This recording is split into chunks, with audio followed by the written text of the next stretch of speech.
சும்மா இல்ல, இங்க இன்னொன்னு கேட்கணும்னு நினைக்கிறேன்.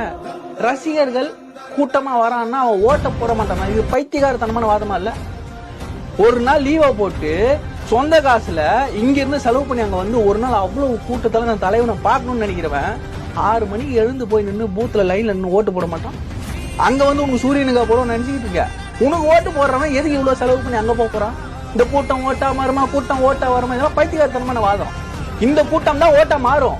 இந்த கூட்டம் தான் உங்களுக்கு ஓட்டு போட்டிருக்கு. அவங்க அவ்வளவு கொச்சப்படுத்துறீங்க, ரசிகர்கள்ன்றீங்க, இவங்க ஒன்னும் தெரியாதுன்றீங்க. இதுல வேற சிலர்லாம் மேடையில இப்ப பேசிக்கிட்டு இருக்காங்க அணில் குஞ்சுகள்ட்டு. இந்த அணில் குஞ்சுகள்ன்ற வார்த்தையெல்லாம் வந்து ஒரு 3rd கிரேடு சோசியல் மீடியால உட்காந்து பேக்கடியில் எழுதக்கூடிய பேசுறதெல்லாம் தூக்கிட்டு வந்து ஒருத்தர் மேடையில பேசுறதுனா அவர் எந்த ஒரு தரம் தாழ்ந்து போயிட்டாருன்றதை நம்ம பார்க்க வேண்டியிருக்கு. இப்படிதான் பதட்டத்துல இருக்காங்க.